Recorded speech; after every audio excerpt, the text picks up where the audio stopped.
yoga and education. He believes that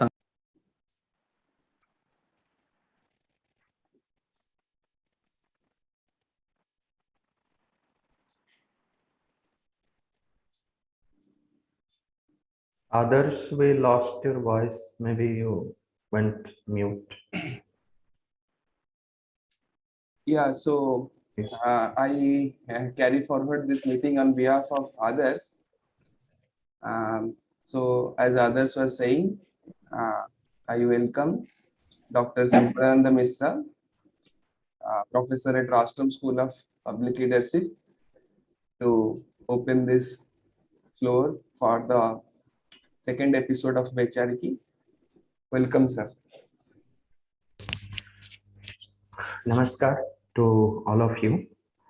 And again, a grand welcome to all our speakers, Kundan, Ashish, and Neelesh, and the moderators, Manan and others. And thank you, Abhishek, for initiating. This is the second chapter, and then we started Vaicariki last month with the subject on education. And this time, the topic we have selected is Varna and Jati. And as we all know, how sensitive is this topic, and then what is going on connected to the Varna and the Jati. And here, as a part of this 150 years celebration of Sri Aurobindo and 75 years of India's independence, so we have started a series of activities, of which Vaicariki is one monthly webinar where we take up one topic, one concept, one idea, and then we have a keynote speaker to bring the conceptual clarity on this, and then we will have the panelists to contextualize it and discuss it in the light of Sri Aurobindo and taking the contemporary issues and then linking it with the contemporary issues. So the panelists will be discussing, and there will be question and answer sessions where we invite all the viewers and all the participants to participate actively and then put their questions. And the topic today, Varna and Jati, especially when we, it's an age-old problem, we can say. It's not that just during this time, this phase of time, there are issues, but there are issues since when the decline started and the distortion started. So in the course of evolution, the original idea of Varna and Jati got distorted to a great extent. And then there are a lot of other forces which have crept into to make the distortion more acute. When we look at Sri Aurobindo, whose yoga is called the Purna Yoga, the integral yoga, the yoga of transformation. So Purnata Prapti, attainment to the fulfillment, to the perfection, is the aim. And in that, Sri Aurobindo says, and Sri Aurobindo's yoga is central to the Divine Mother, where it is everything is organized around this central idea of the Divine Mother. And the human consciousness, Sri Aurobindo says, has these four major powers: the power of wisdom, the power of heroic strength, the power of love and harmony, and the power of endeavor and perfection, represented by, and we can also see the ancient Indian seers and sages, how they had envisioned this. And these are the four major powers of major manifestations of the Divine Mother.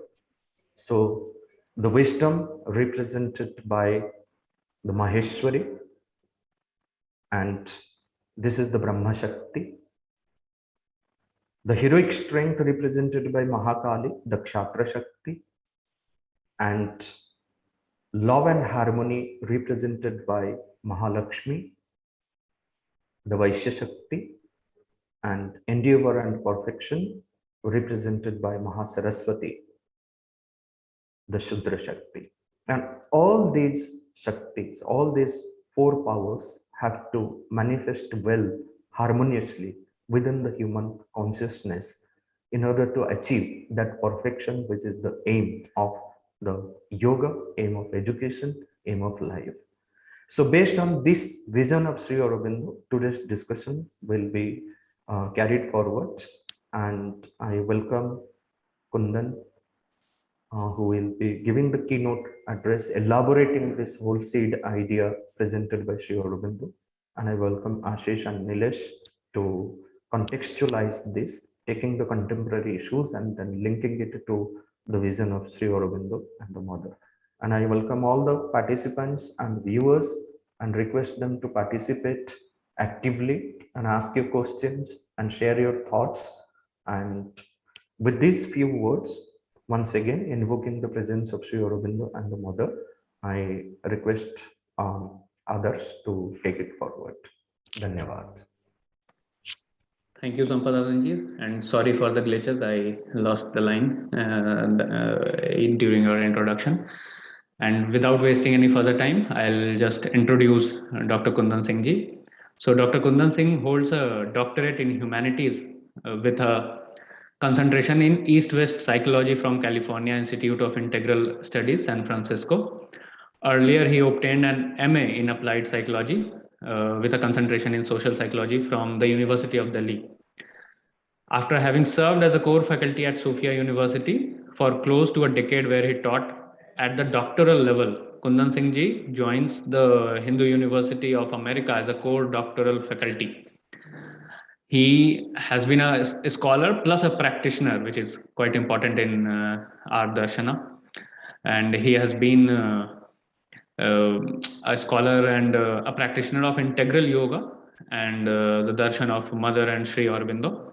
He has taught in areas of integral philosophy, psychology, and covering almost all the aspect of psychology, postmodern, Vedant, everything. He's a senior fellow with Hindupedia, where he is diligently involved with changing the representation of Hinduism and India in the grade school textbooks in California and across the US. I guess this can also happen in India. He's also co-authored books. One of his book he has co-authored with Krishna Maheshwari titled Making Children Hindu Phobic, a critical review of McGraw-Hill's world history textbooks. He has written another book titled The Evolution of Integral Yoga, Sri Aurobindo, Sri Ramakrishna and Swami Vivekananda. He has also published several papers and book chapters on psychology, science, relativism, Indian psychology and postmodernism. He is also the Vice President of Cultural Integration Fellowship, an institution in San Francisco inspired by the teachings of Sri Aurobindo and the Mother. So I will stop here. Again, I can go on and on with his introduction because there is so much that is needed. But I'll stop here and I'll hand the platform over to Kundan Singh ji. Namaskar, sir. Please take it forward. Thank you, Adarsh. And thank you, Sampad, for inviting me. Am I audible? Are you able to hear me? Yes, sir. Yes, sir. You are audible. Could I see some faces on the screen? It would be good to have some faces on the screen. It would be easier for me to talk. Otherwise, it feels as if I'm staring into a screen. Good to see you, Raghav. Good to see you, sir. Spoken like a professor. Thanks. I've been doing this for a while now, Raghav. It's my pleasure to be here and be speaking on a topic which is extremely important from the Indian perspective. And as Adarsh pointed out right at the very beginning of this talk, that this issue is indeed contentious. And on most occasions, what happens is that it brings about tremendous amount of emotive issues. It's a very charged topic, and so charged that most people are not able to inquire into it. And what is important at this point in time is that we make an inquiry into this topic. It will not be very easy to cover this in a short span of time that we have.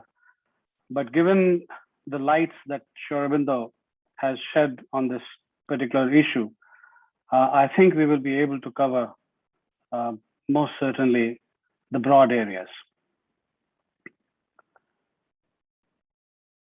Now, the first thing that we would want to understand and know is that there was a particular point in time in India's history when the narrative on India, in Indian history, Indian culture, Indian sociology, Hinduism, and almost everything about India began to get distorted. And over a period of time, it got distorted quite significantly. You know, these days we talk a lot about narrative and we talk about the importance of narrative. Let me contextualize this from the perspective of Vedanta.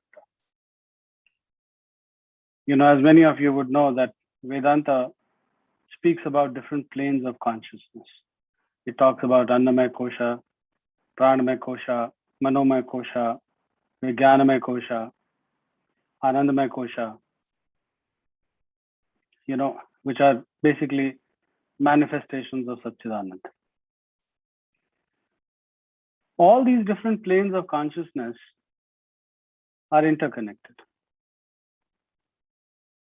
They're discrete planes, and at the same time, they're interconnected with one another. For this discussion, it would suffice to say that Manomaya Kosha is interconnected with Pranamaya Kosha and Annamaya Kosha. Narrative essentially resides in Manomaya Kosha. And what it does is that it alters the Annamaya Kosha. In other words, narrative alters everything which is there on the physical plane, on the terrestrial plane. So around 1817, there was a particular narrative which was put in place. This narrative represented the Indian social system in a particular manner. And a lot of what we see in India today at this point in time is basically an outcome of that narrative. This narrative painted the Indian social system as hierarchical and oppressive, and basically made the so-called caste system the defining feature of Hinduism. This narrative continues, and it continues in many different ways. Now, because our Indian social system got represented through caste system, which is described as hierarchical and oppressive, that our entire understanding about Varna and Jati has got convoluted. And because this narrative has been regurgitated over and over again, that there were certain categories of people who oppressed the rest, that for most Indians, they would not even want to touch this issue with a 6-foot pole. They want to abstain away from it as much as possible. The discussion, because many of us would know that the discussion has the potential and the capacity of destroying relationships, of destroying interactions. relationships may be, decades old. It certainly has that possibility.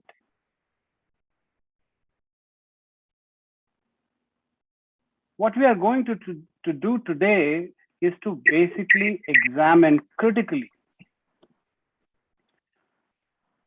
this narrative, the veracity or the truth or of this description that the Indian social system right from antiquity has been hierarchical and oppressive. What is the truth behind this statement? Is this statement true, or is there a gross distortion? Or is this statement partially true, partially false? What is the matter? In the foundations of Indian culture, Sri Aurobindo has explained this system very nicely. And Sri Aurobindo says that the system had a very different understanding when it was put in place. And over a period of time, it underwent a certain degeneration. This degeneration is an outcome of internal decline and external aggression, and we are going to look at all the different shades which I just described. What was the system like when it was put in place? What was the system like in the Vedic times? When Sri Aurobindo says that things were done at the level of intuition,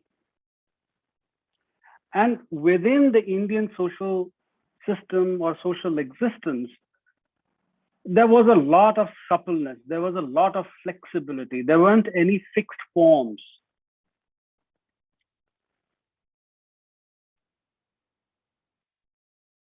And in order to understand this conceptualization, this enunciation, it will be very, very important for us to understand the Sankhya system. Very briefly, Sankhya, of course, is very broad, but I'm going to address that aspect of Sankhya or that part of Sankhya, which is relevant to our discussion now.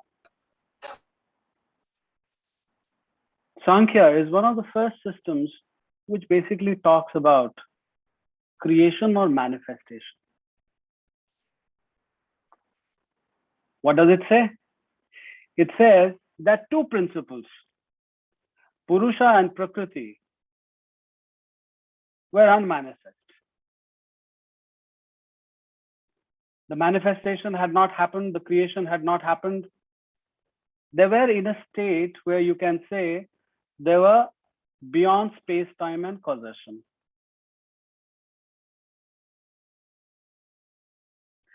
Prakriti has three modes, or three qualities, or three gunas. All these three gunas that are equal in nature were at rest. When Purush came in contact with Prakriti, this equilibrium got disturbed. And when this equilibrium got disturbed, manifestation began.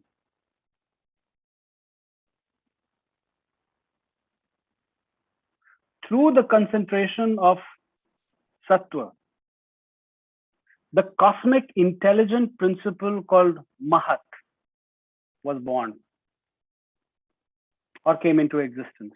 This Mahat is manifested in an individual, in a human being, as Buddhi. So Buddhi in every human being is constituted by sattva. From sattva, through the concentration of rajas, ahankar was born. The principle of self, individual self, or the ego principle. Now, from ahankar on one side, through the concentration of sattva again. Manas, Gyanendriyas, and Karmendriyas were born on one side, and through the concentration of tamas on the other side, Tanmatras and Mahabhutas came into existence. So this is how, the cosmos came into existence. Now, when you look at the sequence of things, it is not that Rajas is born out of Sattva and Tamas is born out of Rajas. That is not the sequence that you get. What you get is that these important principles or these three important qualities, they interacted with one another and gave birth to different entities within the universe. And there's a very important ancient principle that we have, which is that every microcosm has the macrocosm in it. So whatever is there in the cosmos is present in every microcosm, including us. So all these three modes or all these three gunas, they are basically in flux. They are in flux and they have created different aspects of our being, and most certainly our psychological being. What Sri Aurobindo says, and this is an ancient principle, that the predominance of a particular guna, that basically gives a distinct swadharma or swabhav to an individual. So if there is predominance of sattva within an individual, the individual will be normally inclined, naturally inclined to pursue knowledge, calmness, peace, harmony, and so on and so forth. This individual will want to figure out the ultimate secrets of existence. At some point in time, he or she will go in search of the ultimate, which in our tradition is enunciated by Brahma. Because this individual is going to go after Brahma, because this individual is going to become interested in knowing the secrets of Brahma, this individual is a Brahman.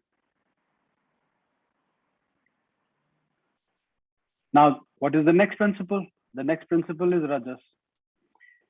And as I told you earlier, it's not that only one of the gunas is present in an individual. All the three gunas are present. It's just that predominance of a particular guna, it gives a certain psychological attribute to an individual. So the person who has the predominance of Rajas in him or her is basically going to seek power. Will be an individual who will be interested in dominating others. Will be an individual who will be interested in matters of governance and politics. Will be an individual who will be warrior-like. In the traditional scheme of things, this individual was Kshatriya. Similarly, if there was combination of Rajas and Tamas within an individual, and what does Tamas do? When there is predominance of Tamas within an individual, it is found that the individual will neither seek knowledge nor will be dynamic in orientation. The individual will be prone to inertia, laziness, and sloth. We don't need to have any judgment about this. This is the nature of reality. And if there's a combination of rajas and tamas within an individual, that individual will have the propensity or tendency to seek wealth. That individual will not be interested in seeking knowledge or a career in which governance and politics are involved.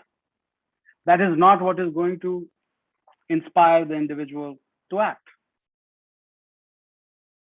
It will basically be the seeking of wealth. This category of people were called as Vaishya. And in an individual who had the predominance of tamas, he or she was designated by the name Shudra. So this is how, the system was conceptualized, and it was very psychological when it was put into existence. And there is profound psychological truth behind it. And this psychological truth also comes from what you find in the Vedas, where it is mandated that every dharma should be aligned with Rita. If Rita and dharma are aligned, then the universe flows properly. Everything flows. I'm sure some of you would be familiar with this term, the Tao, the Chinese Tao. The flow of things. So what did the ancient seers do? They realized that the predominance of a particular guna, it creates a certain kind of a swabhav, which creates a certain kind of swadharma, which needs to be aligned with the vocation or karma that an individual chooses. I see many young faces over here, and I'm pretty much sure that you guys must be having this conversation amongst your friends where, many of them must be saying that they do not want to pursue this vocation or that vocation, but there is societal or parental pressure on them because of which they are doing certain things. Right? Now, the reason why a lot of people are facing this trouble, this psychological battle, this existential crisis because of lack of choice of vocation or because of imposition of vocation on them is because their predominant guna is not being honored. They are not finding the right vocation. They are not finding the right karma. And when I say karma, I'm not talking about prarabdha karma or how karma is actually understood in contemporary times today. I'm basically talking about the vocation of an individual. Now, this determined the varna of an individual. So you see that there is a particular equation that emerges over here when you look at the Vedic times. Guna equals swabhav equals swadharma equals karma equals varna. This was the relationship. And Sri Aurobindo says that the system had a lot of flexibility. What is the evidence for this? Going to the very root word of varna. Varna comes from the root word Vri. Vri means to choose. Interestingly, this is also the root word of bridegroom, Vara. So do you see what I'm saying? That in the ancient times, not only the Varna one chose, but women also chose their husbands. It is embedded in the root of the word itself. There was choice in the matter. Now, because there's so much of superstition associated with Jyotisha, I'm sure that many of you have not done your charts or have not got your charts done. If you get your birth chart done, if you get your Jan Kundli done, if you get your Jan Kundli made, you will find that there is a section there which talks about your Varna. Is this Varna birth-based? Is it based on the family in which you are born? No, not at all. It is completely based on you as an individual. Because within the same family, if you will compare birth charts, you'll find that different people have different Varnas. And I think this understanding of Varna being individual was very much alive in the ancient times. And that is why there was flexibility and suppleness that Sri Aurobindo talks about. Many of you must have heard the story of Satyakam Jabala. What is the story? It is in one of the Upanishads. This individual goes to an individual or to some individuals to learn. And there it is asked of him, what is his Varna? And this individual says, well, I don't have any idea. My mother is a maid. She worked in different houses. And in one of those homes, she conceived me. He honestly tells the sage what his mother had told him about his lineage. So when he narrates this story to the sage says that you can only be a Brahmin. Why? Because you are speaking the truth. It is not because, the Brahmins were exalted.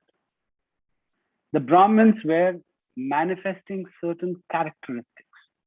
And because this individual, was manifesting a certain characteristic, that the sage decided that he was a Brahmin. That actually reminds me of another story which you find in the Mahabharata. Karn, he disguises himself and goes to learn from another sage. And, many of you know about that story, so I'm not going to repeat. He begins to get bitten by a scorpion. And thinking that if he moved his legs on which the sage or his teacher was sleeping, he would basically disturb the sleep of his teacher or guru. The scorpion kept stinging him and he sat still.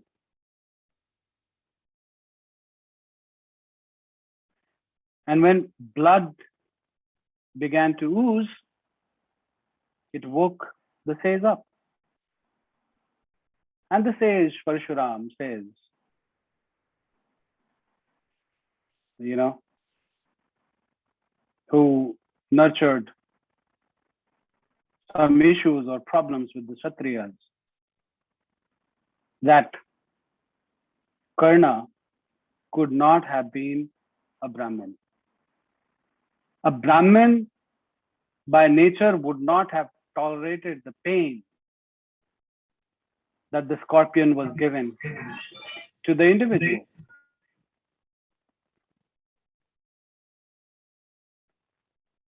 So Parshuram says, well, you know, this is the guna or the characteristic of a Kshatriya. You can only be a Kshatriya. And the story continues. I'm not going to go into the details. But what I'm trying to say to you is that till a certain point in time, the connection between guna and swabhava was very, very operative or operational within the Indian society. And there was a certain flexibility. You know, you find this from certain verses in the Rig Veda also, where it becomes very clear that the child of a set of parents is not necessarily supposed to be undertaking the vocation of his or her parents. But as time progressed, and Sri Aurobindo talks about this suppleness or this flexibility, this began to get lost. And this began to get lost, particularly at a time when the population, instead of pursuing truth through yogic means or intuitive means, began to pursue knowledge through intellectual means. You know, when the system began to get stratified, when systems began to get made out of the spiritual truths that had been accessed at one point in time. And this stratification that I just spoke about was also the cause of the internal decline of the Hindu society or the Indian society. And why do I say this? I say this because the social system became birth-based. So the inherent flexibility that the system had at one point in time, or it had till a certain point in time, began to get lost.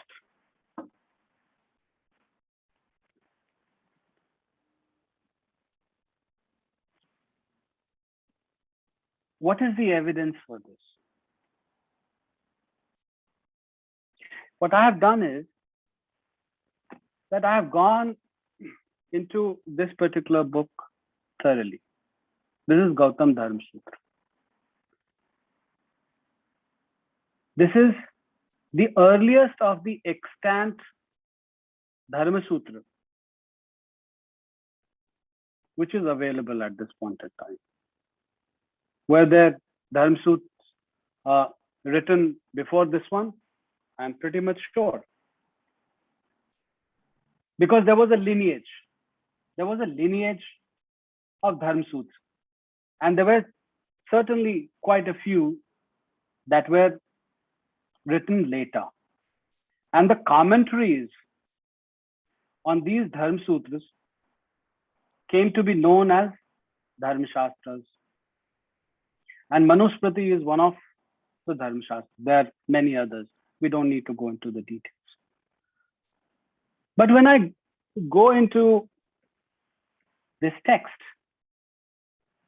I certainly do find that the system has started losing its flexibility.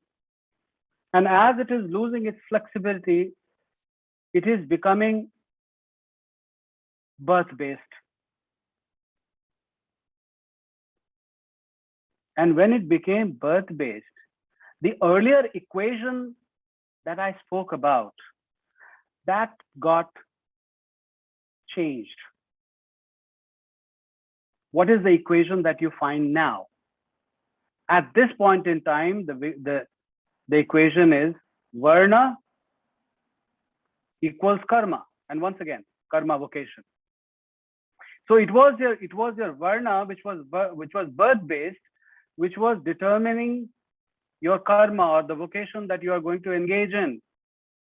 And it was supposed that these two will basically give rise to your Swabhav, Swadharma, and so on and so forth. So what is it that you find here? The spiritual principle or the inner connection which the system had earlier began to get distorted. It began to become externalized. It began to become birth-based. And instead of this system remaining, or this understanding remaining an individual affair, it became a communal affair.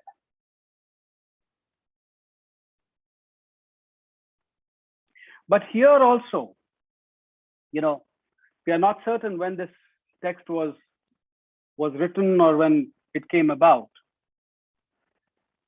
The system had not become completely ossified, because there is a certain flexibility that you see within the system. And what are some of those flexibilities? I'm going to enumerate them to you. If you did not engage in a particular karma for a few generations, then your family would lose the Varna. And the details are given. If a Brahmin family did not engage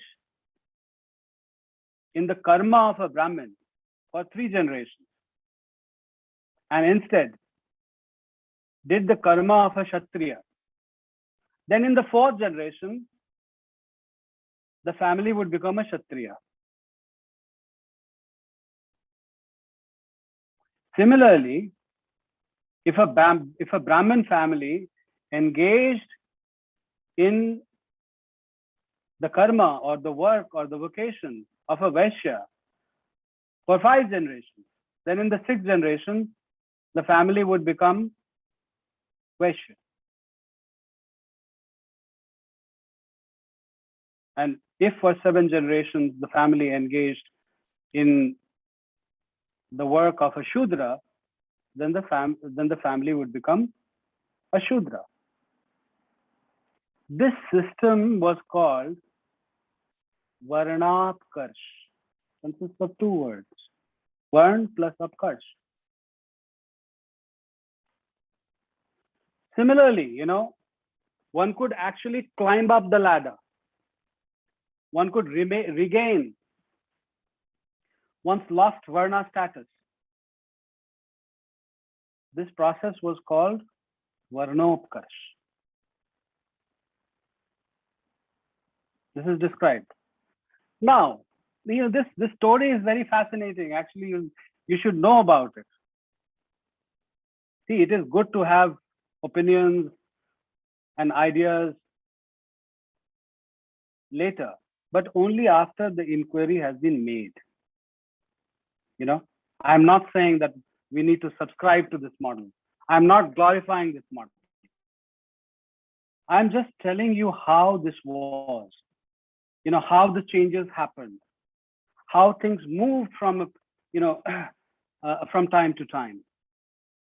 So what we are doing is that we are looking at the stages. When you stop at the time of Gautam, who created this Dharmsut by the name of Gautam Dharmashi,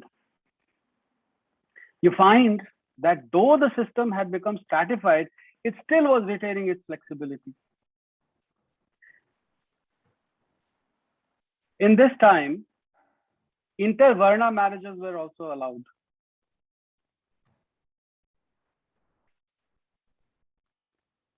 Not all inter-Varna marriages were allowed though. Only some were allowed.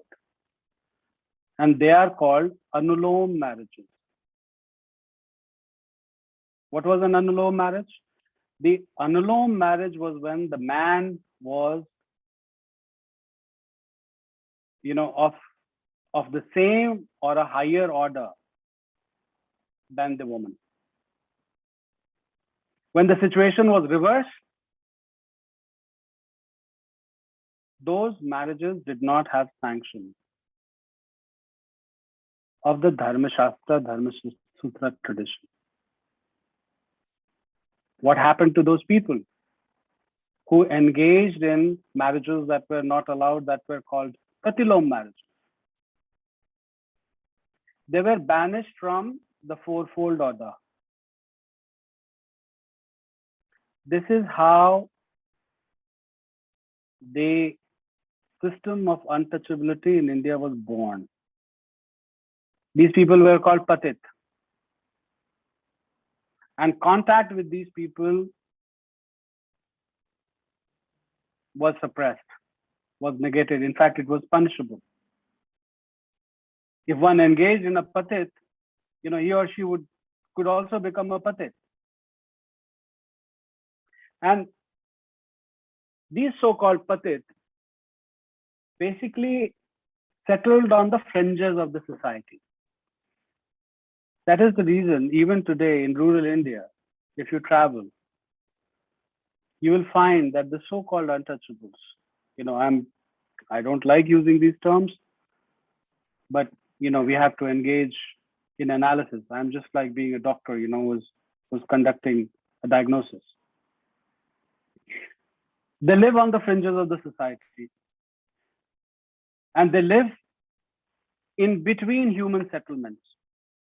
This is a reality which you will find even today. Now, this system does not talk about prison.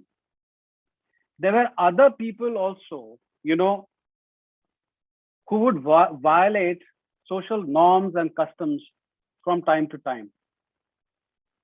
They were also banished. They also became Patit.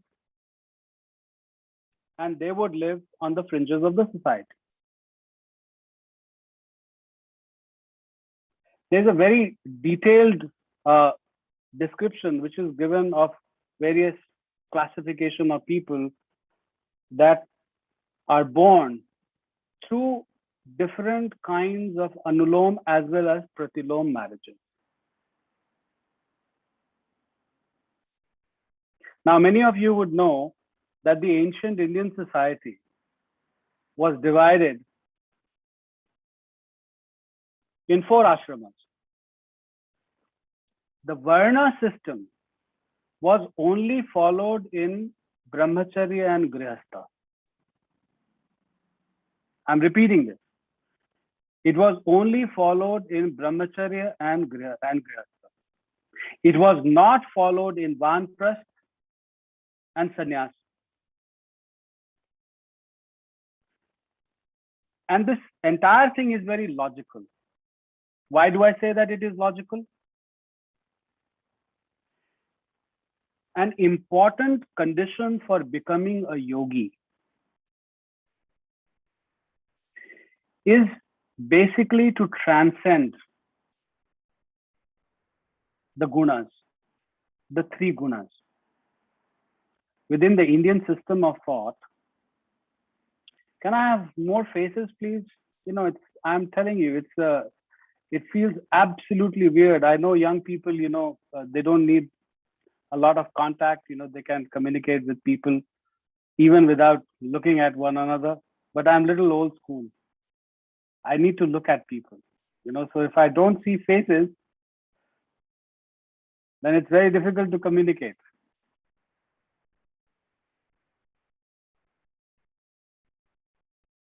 I see some movement. With others, it seems, they've just turned the thing on and maybe doing other things, but that's okay. So going back to where we were.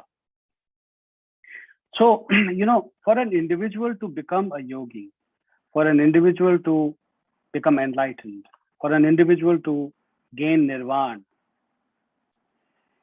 it is extremely important that he or she transcends the three gunas. And when he or she transcends the three gunas, the individual becomes Trigunatita. There's a term, which our culture uses for yogis, Trigunatita. When an individual takes Vanprastha or sannyas, the idea is that he or she is basically going to engage in practices that will lead to the transcendence of three gunas. That individual is on his or her way to becoming Trigunatita. And that is why even today in traditional India, nobody asks the jati of a sadhu. Vanprasthis and sannyasis, they don't have Varna and Jati. Jati na pucho sadhu ki. It's a very common refrain that you will find in rural India even today. Most illiterate of the Indians know this. They might not be able to give you the metaphysical explanation, why this is happening. They might not be able to explain Sankhya to you. But this understanding is embedded in the folk tradition. It's there. It's part of the folk wisdom.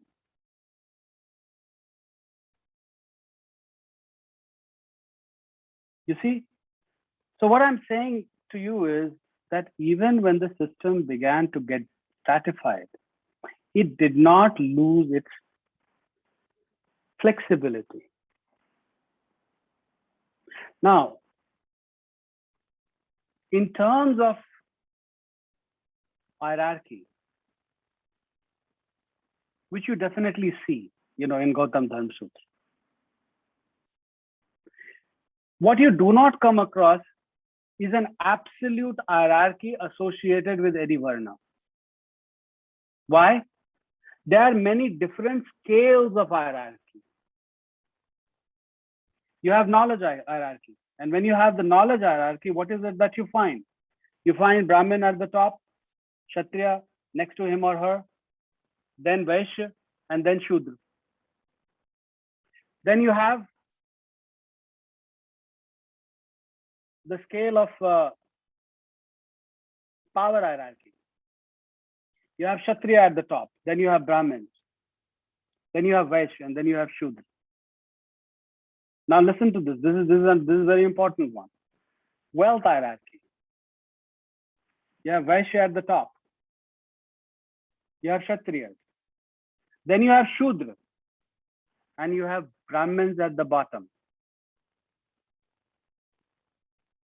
It was mandated that Shudras be paid for their work.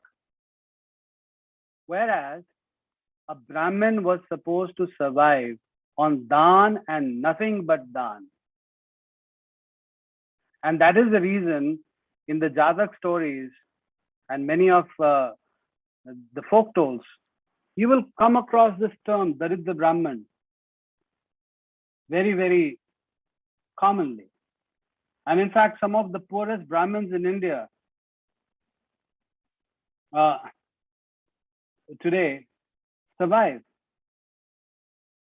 And they survive because traditionally they were not supposed to accumulate wealth. So the Brahmin families that kept aligned themselves to the Dharma Shastra principles, they never ended up accumulating wealth for themselves. And that is the reason you find some of the poorest Brahmins in India today. This is the reason. Then you have the service hierarchy. In service hierarchy, you find Shudra at the top, Vaishya next to Shudra, then Kshatriya, and then Brahman. Now, when you put all hierarchies together, the sum does not give, one vector. all these different vectors, they basically cancel out one another. And that is why you do not find an absolute hierarchy for one particular Varna. But what is the hierarchy that you find in Dharma Sutra? You find hierarchy of conduct. The Brahmins, they were given respect. They were given respect for knowledge and conduct. In fact, there's another vector which comes into play here. This whole system is very complicated and complex. It is not very simple. Irrespective of the Varna of an individual, the age of an individual had to be respected. This is there in Dharma Shastra. And most Indians, they know this subconsciously or unconsciously. They respect the age of an individual. So, this very linear,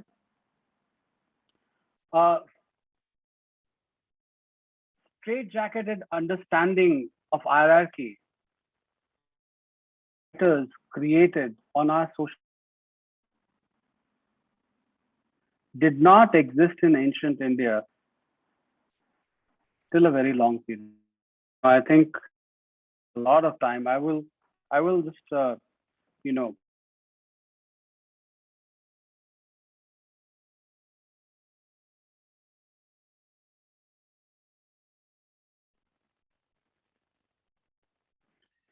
this is with regards to Varna and Gita. There are many individuals today floating around, and I will name them, particularly the Brahmins of South India, who have a very interesting take on this Chatur Varenyam verse that you find in the Bhagavad Gita. Sri Krishna says, Chatur Varenyam Maya Shrishtam Guna Karma Vibhavash. Right? What these people are doing, and this is quite extensive, and that is the reason I'm telling you, or rather, let me put it this way, I'm addressing this issue. A lot of people have this understanding that when karma is being spoken about in this verse, prarabdha karma or karma phala is being spoken about. This is not true. When Sri Krishna mentions karma, he is basically talking about vocation. And when he talks about vocation, he basically does the same thing, which we mentioned at the beginning of this talk. He establishes the equation of guna equaling swabhav, equaling swadharma, equaling varna, equaling karma. The inner principle, the inner psycho-spiritual principle of this verse becomes extremely important. So when you are told that karma means karmaphala, these people are erroneously quoting the Gita. In fact, they should not quote the Gita. They should quote the Dharma Sutra or the Dharma Shastra tradition. Because in the Dharma Shastra tradition, it is clearly mentioned that the family into which you will be born will basically be dependent on your karma, your karmaphala. So if Dharma Sutra is used to give this kind of an explanation, it can be understood. But when it comes to Gita, this is a wrong interpretation. This is a wrong interpretation, and what happens is that the understanding that you find in the Smriti tradition gets transposed on the Shruti tradition. And from the Hindu perspective, it is very important that we understand the Shrutis properly. You know, the Dharma Shastras can be junked. They are not supposed to be eternal. They were dependent on time, place, and the individual who created it. But what you find in the Shruti are basically eternal principles. And understanding this eternal principle is extremely important. Because if you understand this, then it will be important for you to understand your Swabhava. And then, despite different kind of opposition that you will find, you will pick up a vocation which will be in tune with your predominant guna. And Sri Aurobindo says that when you engage in something like this, you begin to give force to the other gunas also. Let's say, for instance, you have the predominance of sattva in you, and you take up the vocation of seeking knowledge. As you are seeking knowledge, over a period of time, you will find that your Kshatriya tendencies, your Vaishya tendencies, your Shudra tendencies, they are also gaining more traction and power. You will start becoming a more integral person. And through this process, you will come to a point where you will be able to transcend your gunas. And that is why in Bhagavatam, there's a particular verse which states that if an individual from any Varna, if he or she has performed his or her grihastha duties properly, then he or she will stand an equal chance of gaining moksha in comparison to any other individual from any other Varna. So it is not, please listen to this, it is not that a Brahmin had a more chance of gaining moksha than a Shudra. This is completely untrue. And that is why when you look at the litany of sages in India, you find sages coming from all Varnas. And it is extremely erroneous to call the sages Brahmins. A Brahmin is an individual who's guided by Sattva Guna. A yogi or a sage is an individual who has gone beyond the gunas, has become Triguna Tita. It's a very important distinction. Even the learned, of the people make this error in making this distinction. There is a fundamental difference between a yogi and a Brahmin. These two categories should never be conflated. And anyone who is conflating these two categories does not really understand the foundations of the Varna, does not understand the nuts and bolts on which this system was pegged, does not understand the foundations, of this system, does not understand the metaphysics of this system.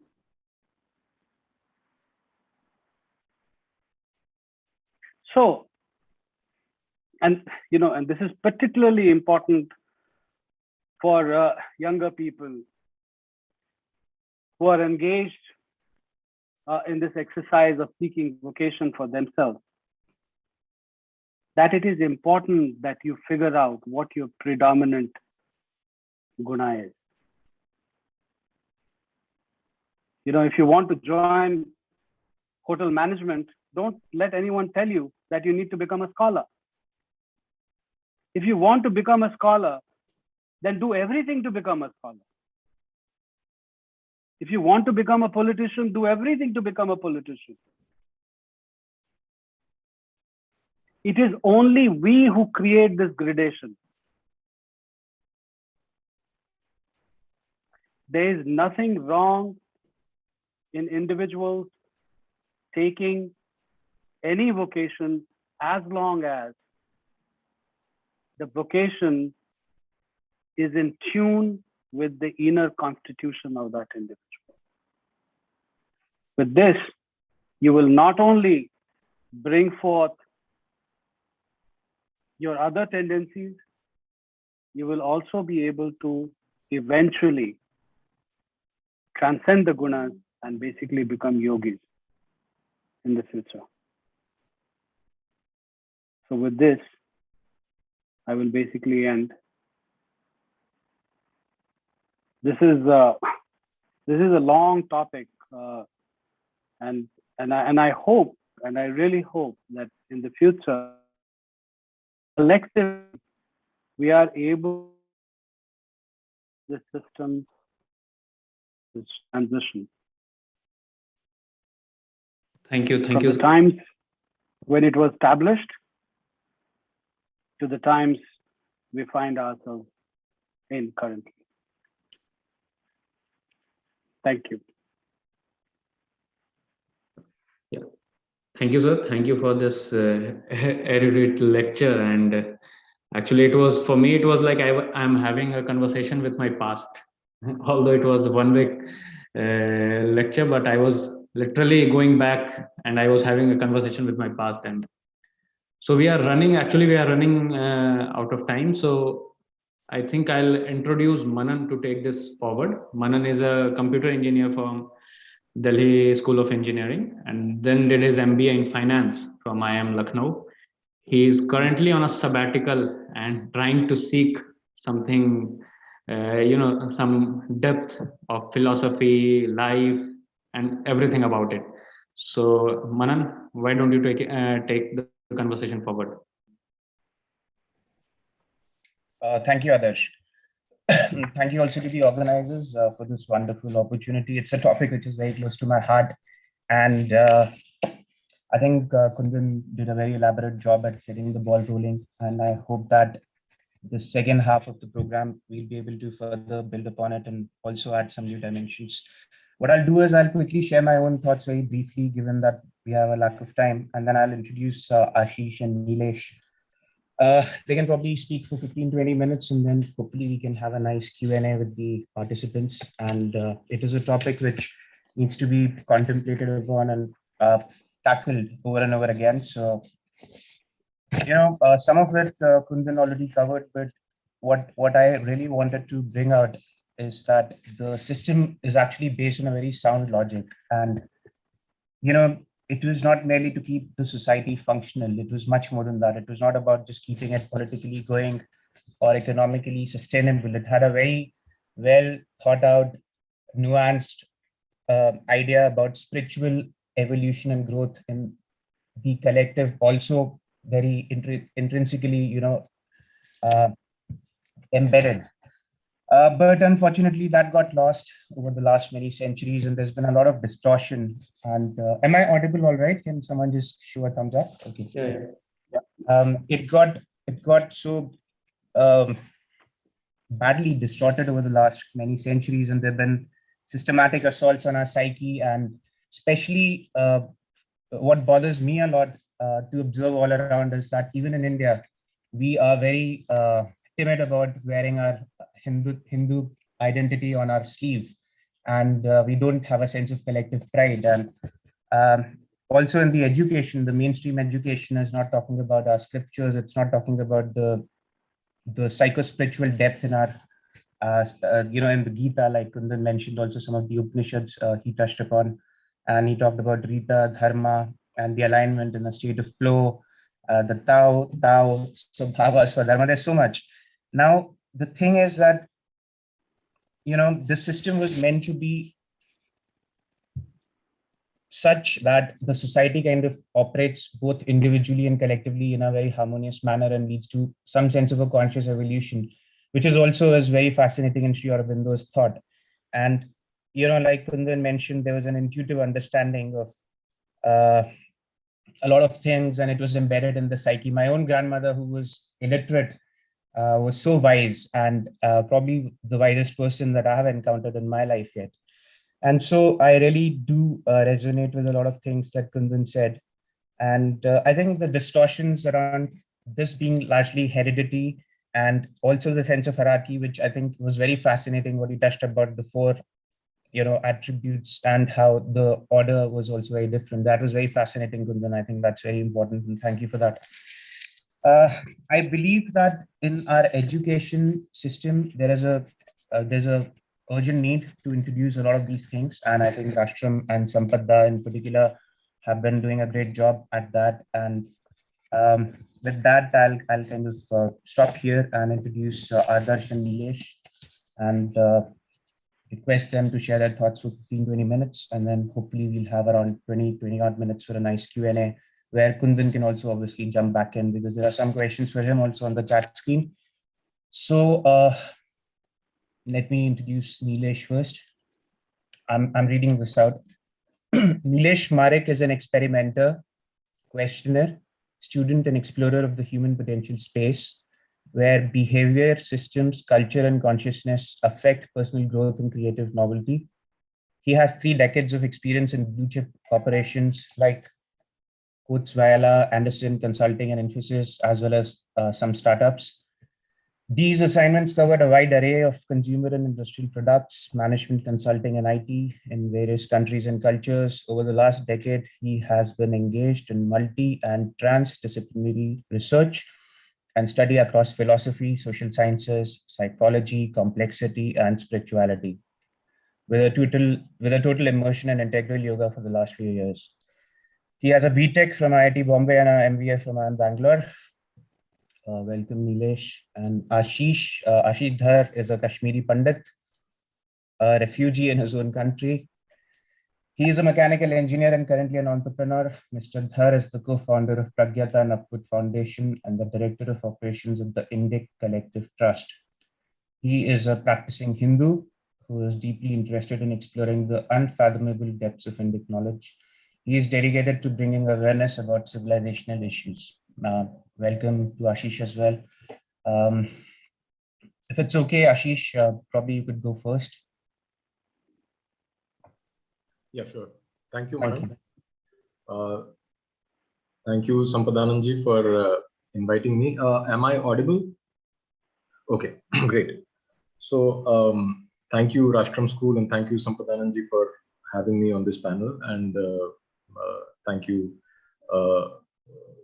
for having this discussion in the first place, because it's extremely important. Kundanji set the tone for the conversation going forward, and it was a very interesting session so far.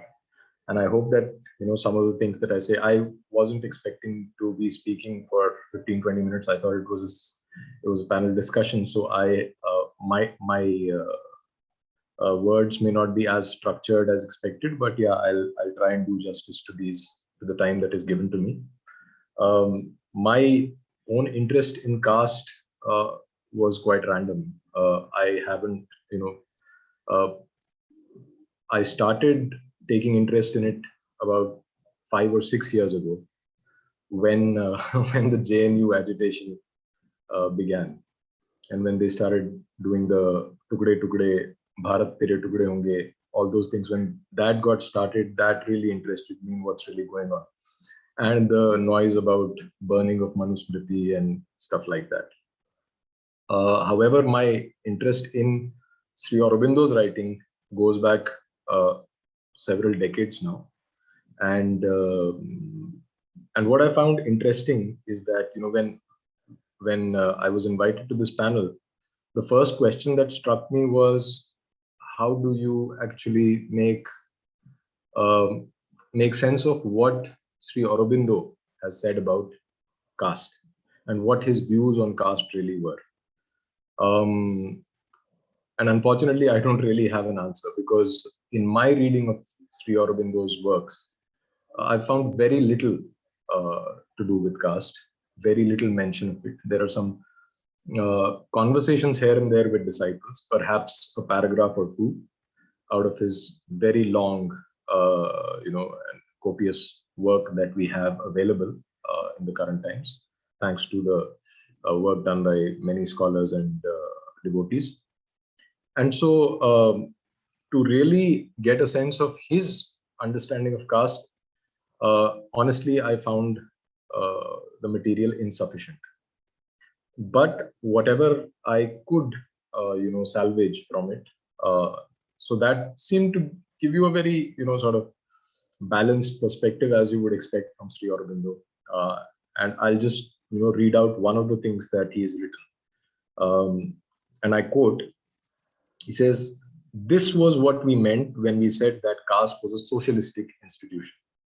For Hindu civilization, being spiritual, based its institutions on spiritual and moral foundations and subordinated the material elements and material considerations." Now, this part is very important, where he says, "Caste, therefore, was not only an institution which ought to be immune from the second-hand denunciations so long in fashion, but a supreme necessity without which Hindu civilization could not have developed its distinctive character or worked out its unique mission."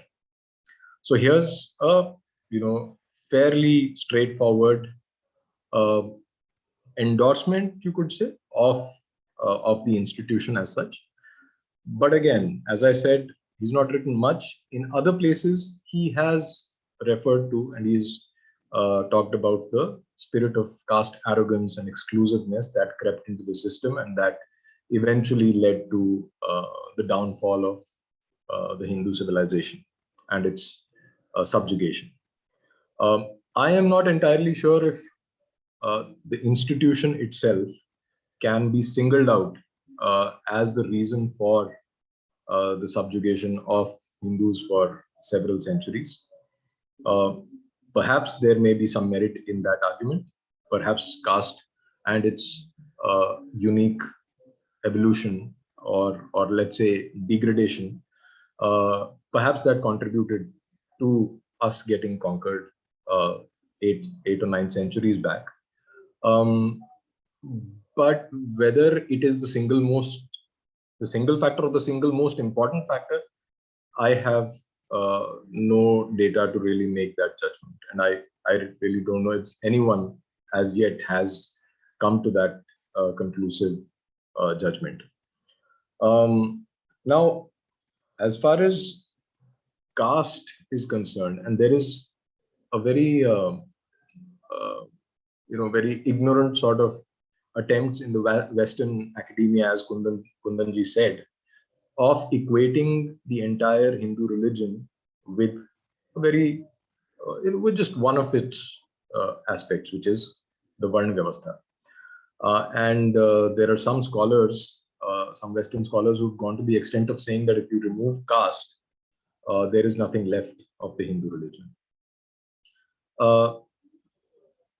Notwithstanding the complete, for the lack of a better word, I mean, it's a preposterous idea, really, to say such a thing, to make such a claim. But what it does point to is the, if I may use the word, integral nature of Hindu civilization, where you cannot really break it down into parts, because there is a very, very close, very, very solid, strong mesh of institutions and ideas that hold it together. And of course, caste is one of those. So if you really take out caste and look at it in isolation, it may look grotesque or it may look evil. And then you may also go on to make the claim that there is nothing other than caste.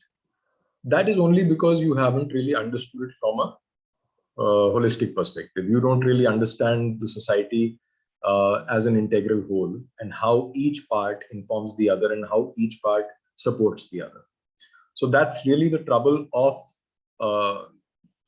the modern Western worldview, and if I may say so, even Newtonian physics does make that error in a given context, right? So, so that dualism and that separation of mind and matter, sacred and profane, similarly, social and religious, secularism, self-dividing society into secular sphere and the religious sphere, all that is not really part of Hindu society, right? So, therefore, the confusion that caste is equal to religion, caste is equal to Hindu religion, and that if you remove caste, there is nothing else. In fact, it is the opposite, that if you remove anything else also, then there is nothing. If you remove sampradayas from the Hindu religion, then perhaps there is nothing else remaining. If you remove temples from Hindu religion, then perhaps there is nothing else remaining. Right? If you remove ecology from Hindu religion, there is nothing else remaining, because the structure collapses. And that goes true for caste as well. So having said that, I'll just focus on caste a little bit, and I'll try to share my perspective, because I've been reading and researching about it for the last 5-6 years, and I've co-authored several articles on this as well, and created much controversy. So, so caste has 3 elements, right? Spiritual, economic, and social. And the social aspect is really reflected in the widespread or the tendency to marry within your caste, which Sri Aurobindo has also pointed out, that that is perhaps the last remaining citadel of caste, where if you, it's not enough. He says at one place, I read somewhere, that in order to, remove caste from Indian society, it is not enough to interdine, intermix and all that. The key is to intermarry. And that has been the long-standing feature of caste, which is endogamy. And that reflects in the social sphere. The economic sphere is, of course, the trade secrets and the guilds, and why there is a tendency in the first place of marrying within your caste. And the economic reason for that is, of course, to preserve trade secrets, pass on knowledge, and not lose the competitive advantage in the market. And the third is the spiritual aspect, which is say that, like, for example, there are several temples in India where only particular jatis are supposed to be archakas, whether they are Brahmin or non-Brahmin, that's not the point. But there are several temples where you cannot really just, conduct an exam and ask someone to become the priest. That is a very Christian, very pastor sort of, making a pastor sort of approach to Hinduism, which does not work. So there is a lineage that you go through, and that lineage is connected to the deity, and the deity has himself or herself appointed that kula to serve him or her. So that's the spiritual aspect of caste as well. Now, the thing about the difficulty in understanding caste is essentially the difficulty in understanding where we are today as a society, and understanding the effects of the colonial era, the colonial rule on our society today, whether it is the outward manifestations in the form of let's say railways and transport and all the material progress that has happened in the last 200 years, or whether it is in terms of how we think and the mindset that we have developed today, what you would call the modern mindset. And therefore, in other words, it is the difficulty in coming to terms with modernity itself. Because if you understand modernity, then you understand what pre-modern life, or you can imagine what pre-modern life would have been like, and why an institution like caste, or let's say the Varna Jati system, was inevitable, not just necessary. So some of the things that I'll just make some random points, and probably there's not much time to get into the depth of the subject, but I'll try and cover as much as I can. And if there are any questions, I'll be happy to answer. So when I say that there is the issue of understanding modernity, I think the primary implication of that is that we must first understand, before making allegations about accessibility to education for the whole society, and whether it was a Brahminical system designed to keep privilege restricted to a certain caste or class and to keep others in an exploited state, I think we'll first have to introspect and understand what education really is. Is education really what we go through today by means of schooling and becoming, eventually joining a factory or a corporation and working as an employee somewhere? Or is education something much wider, something much deeper, which really provides meaning to our lives?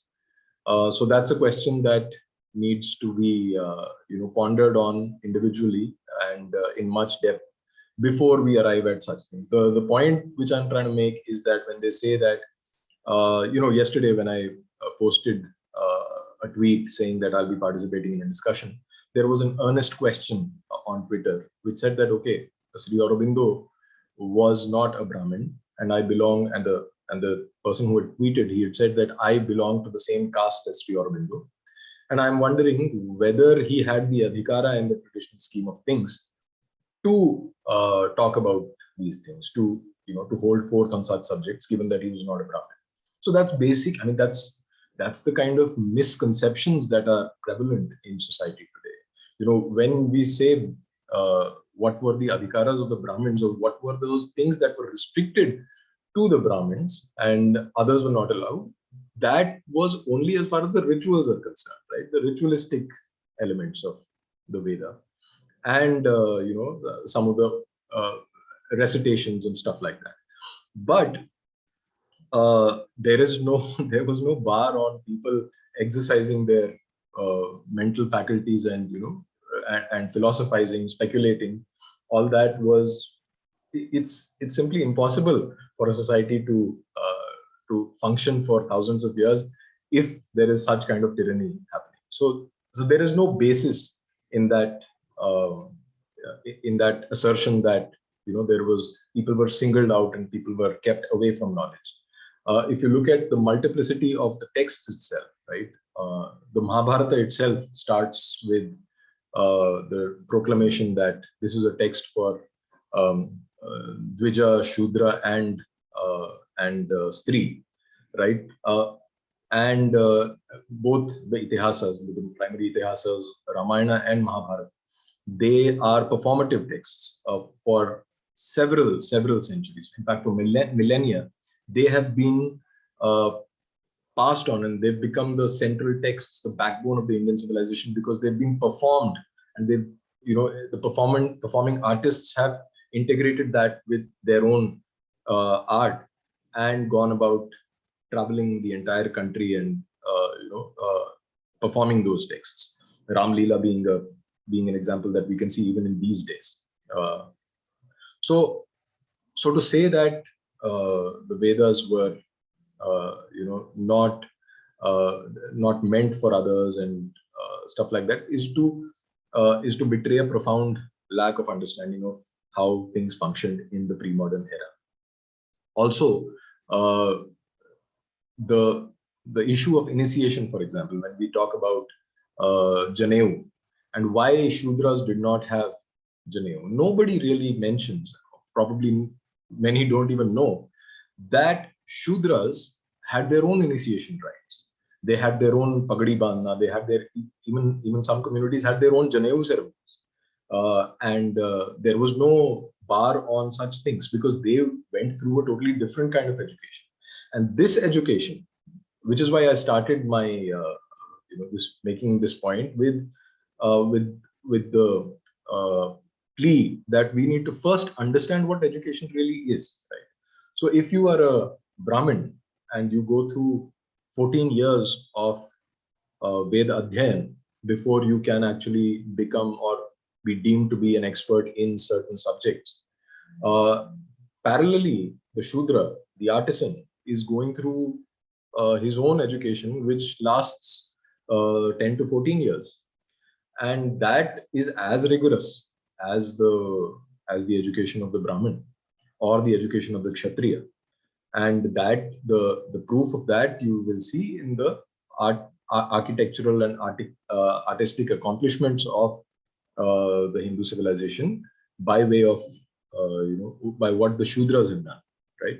So there is no question about their being educated, even having access to, not just access to, but in some cases having a complete command over Sanskrit. You have inscriptional evidence where the Shudras have themselves written about their the piece of art or piece of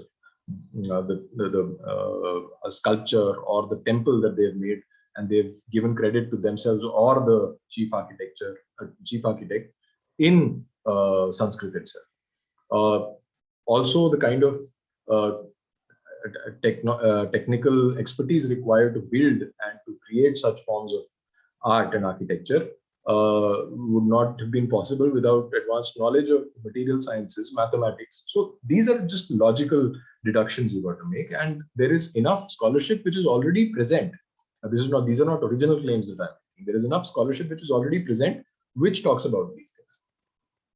So unfortunately, what has happened is that these forms, these scholars and these works of scholarship have been systematically kept away from public consciousness, because we know that the academia has a certain agenda of its own, especially in the West, as well as its subordinates in India.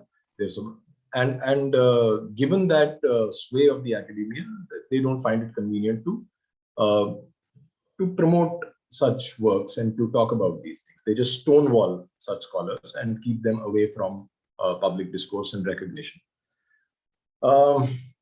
I think I've sort of almost reached my stipulated time, but I'll just make another speculative comment here, because this is something that I've sort of arrived at independently on my own through various readings. And the speculative comment is about the Anuloma and Pratiloma marriages that Kundanji mentioned.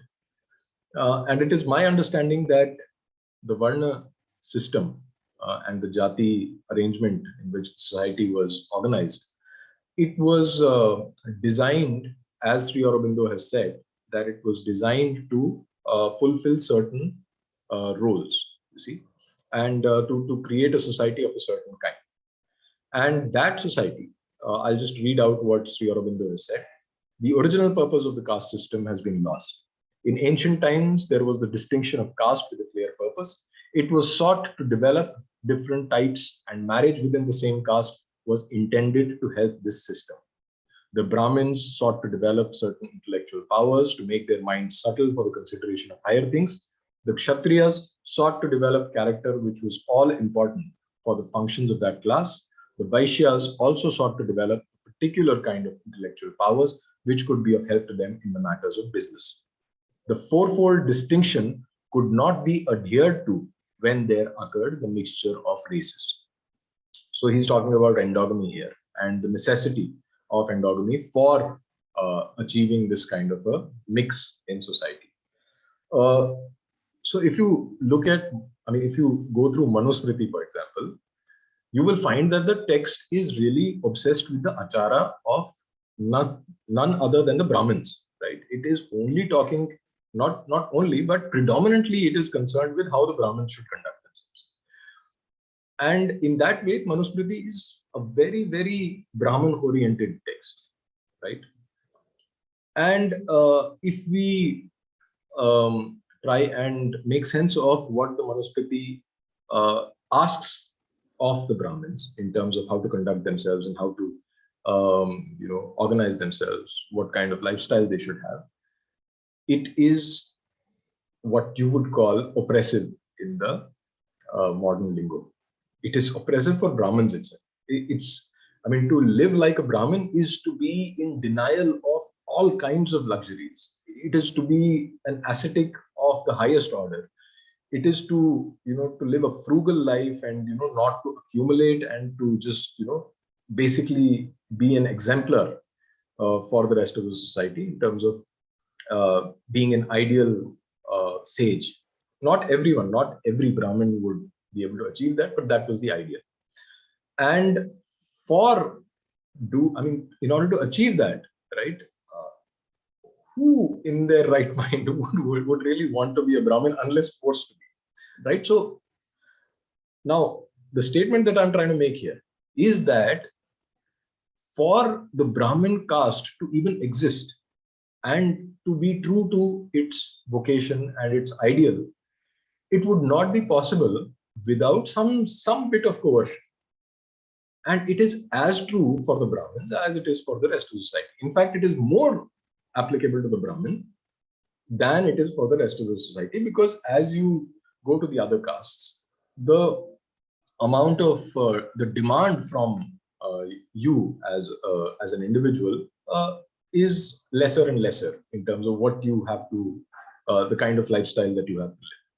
So Pratiloma marriages would make sense in such a scenario, because otherwise, no female would really be willing to live a life of a Brahmin's wife, you see, because it is such a difficult life to live. I mean, and if you go through the classical texts, you see all kinds of evidence with respect to the point that I'm making, where the Rishika, or sometimes the wife of the sage who's not herself a Rishi also, she's not very, very happy with her the kind of life that she's living. Let's take Sudama's life for it. Sudama's wife, for example, the kind of things she says to Sudama are indicative of her, of her exasperation with the kind of poverty that she's going through, right? So that's a speculative thing that I just wanted to mention, because Anuloma and Pratiloma was mentioned. So that it was necessary in perhaps to maintain that kind of dharmic structure. And dharma is not necessarily what the spontaneous expression of society is, because as Sri Aurobindo talks about, there are several types of nature. There is the lower nature, there is the higher nature. And in order to align with the higher nature, you will have to sort of keep the lower nature in check, the vital impulses, so to speak, the mental distractions, right? All that. So there's much, like I said, there is, my talk may not be very structured, and I think I've already exceeded my time. So I'll stop here, but I'd be happy to answer any questions that people have on this. Thank you. Thanks, Ashish. I think you added a couple of very interesting new points, and we'll build on this. But it's already 11:40. Let's have Neelesh go now. And Neelesh, if you could kind of wind up by, say, 12, we'll have a good 25-30 minutes for Q&A. After Neelesh, we'll jump straight to Q&A. So please do write your questions on the chat screen, and try to keep them short and crisp. Thank you.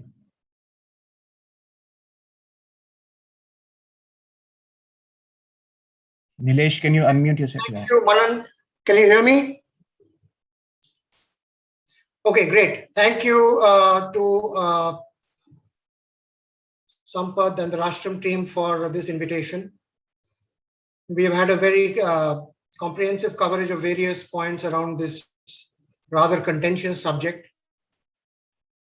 What I am thinking of doing is bring about a few points from Sri Aurobindo's. I'm not an expert in Varna and Jati per se, but a few points that come up from a philosophical perspective and related to what has already been mentioned here. I think it will add to the discussion. And now let me start off by one of the questions that came up, I saw in the chat, that how did this degeneration that Kundan mentioned, there has been a certain degeneration of an original deeper significance into something which is not so beneficial, something which is crude and in many ways undesirable. Now, question came up that how did this ossification happen? How did this degeneration happen? There is a kind of answer Sri Aurobindo himself provides, which I will try to propose as an explanation for why this has happened, why this degeneration happened. And this ties into the whole movement of nature in the evolution of mankind itself. Mankind began in the earlier days, in the days of the original spiritual heritage. The rishis actually operated from an intuitive level of consciousness.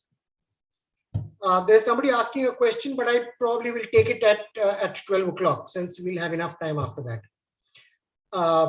Now, what happened is that whilst a few rishis operated from an intuitive level of consciousness, the larger part of society kind of operated at an infra-rational level or at a sub-rational level, more instinctive level. So it was the intention of nature throughout the world and also in India to have a much wider proliferation of the intellectual mental development in humanity, in a larger section of humanity,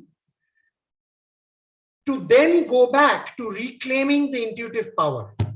So this is the whole thing about the height as well as the widening in the process of natural evolution, so that there is a stronger and a more secure foundation as the evolution of consciousness happens through ascent and integration. So we are going back to the root of this whole issue as to why did this happen. And Varna Jati is just one exemplification of a much broader trend of the evolution of human consciousness itself. To make the mental, rational, the intellectual foundation strong, we have about 2 millennia of cultural development, in which Europe and the Western world have actually taken more covert and wider leaps in terms of outer forms of human endeavor. And that is why we have a much more overt and well-known development of Western philosophical thought and even physical sciences in the West. And India, although having originated many of these in an earlier age, kind of went into covert mode, right? If we map this trajectory of consciousness to social development, we find an answer that Sri Aurobindo provides in his nomenclature of social development in the human cycle. So just to quickly capture, in the human cycle, he builds on Lamprecht's terminology to actually trace the cycle of social development in a collective sense, which maps the individual psychology, because ultimately the collective is the sum total of individuals. So Sri Aurobindo names 5, taking on from Lamprecht's terminology, 5 stages of social development. But unlike in the West, where it is defined usually through outer forms and means, Sri Aurobindo meant it from a psychological position. So he defines the symbolic, the typal, the conventional, the individual rational, and the subjective. And these have to be, because this is not physical material science, this is to be taken flexibly, that each of these are not watertight distinctions, but they all blend into each other. They blend into each other in every individual as well as in every society. But to the point that Kundan mentioned, there's a certain predominance, and that predominance at a particular time frame helps us characterize the social developmental stature with that particular term. So the symbolic is essentially the stage of social development where mankind discovers his relationship with nature, and the outer forms are not taken for their literal value, but the upper echelons of society who have developed the intuitive level of consciousness try to look for a meaning behind the symbol. So symbolic represents the quest for deeper, higher, and inner truths behind outer symbols. So if one were to think of the dispensation of spirit in the typological development of the individual and the corporate existence, one can map the 4 varnas to 4 parts of the divine body. If one were to symbolically anthropomorphize, to make an anthropomorphic representation, we have the mouth representing something, the Brahman, the arms representing the Kshatriyas, the thighs representing the Vaishyas, and the feet representing the Shudras. This is not a question of inferiority or superiority in the way it is being promulgated today, largely as a result of, or to a certain extent, the British, But this has to be seen as an overall constitution of the divine body that requires the fullness of expression of the intention of spirit in manifestation, right? So this symbolic understanding of the parts of the divine body, not in a literal sense, but representative of the intention of the spirit to embody these different faculties in the social fabric through individuals, was the symbolic stage. This is the origin of the Varna system.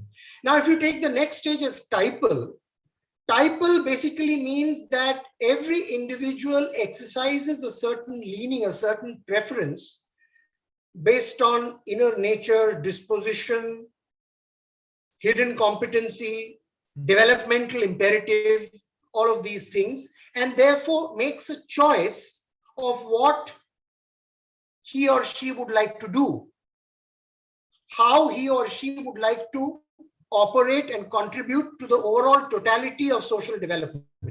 So there is a mapping of individual development to social development. So the typal indicates that every person makes a choice on he or she would like to do. And this has to be flexible, because this is not just a watertight one-time denomination of a role, but a part of a self-developmental progression of an individual. Every individual within a particular life may choose the path of knowledge, may choose the path of leadership, administration, and even war, may choose the path of interaction and relationship and mutuality and exchange, and may choose the path of unconditional service, including the performance of menial tasks. And every individual has the freedom, or ought to have the freedom, to even choose the sequence or the parallelism of these choices. Some of these can be parallel, some of these can be in series. So from the symbolic, we move to the typal. From the typal, we move to the conventional, which is where humanity moved from an intuitive clearly to a mental mode of consciousness, or approached a mental mode of consciousness through the adherence to conventions. A conventional society is a society where the outer form or the function or the ritual or the mechanical act unfortunately ends up assuming a greater significance than the inner truth, of which the form is just a representation. So it is unfortunate, yet it was necessary in the progression of nature, as we discussed earlier, for there to be a conventional age. And I would say that more than the Western world, India or large parts of India are still stuck at the conventional level of mental development, where going to the temple and chanting something or giving an offering and then coming back and doing a corrupt act and almost trying to justify the fact that because I have done the chanting, this will be forgiven. That is what is called the conventional mode of thinking. In Western developmental psychology, this is called the mythic mode of operation. Now, needless to say, conventional had to make way for what is called the individual rational. This is the fourth stage in Lamprecht and Sri Aurobindo's elaboration. The individual rational is where all conventions are questioned. As you can see, this is absolutely necessary so that there is no, so that society does not get strangulated in the encrustation of conventionalism. There needs to be and has been the individual rational where every individual questions every convention and demands answers from a place that has to satisfy his or her own mental questioning. And unless the answer is satisfactory, which he or she can derive from himself or from outside, he or she can choose to refuse the convention. And that is what has happened. If you look at medieval Europe, the whole Reformation movement was of iconoclastic rejection of the ecclesiastical imposition of the church. The whole reason Buddhism surfaced in India much earlier was because some of the ossification of the ritualism, the encrustation which happened from the deeper symbolic meaning of the Vedic philosophy, had to be dismantled through epistemological anarchism. Buddhism was nothing but a movement of epistemological anarchism. And of course, the other aspect of it was stepping away from the movements of nature. But, and then we have, so the larger point is that the individual rational has also happened in India a bit later, and there has been a strong gap in between, which is a very important civilizational feature that again maps back to the importance of the completion of the four Varnas.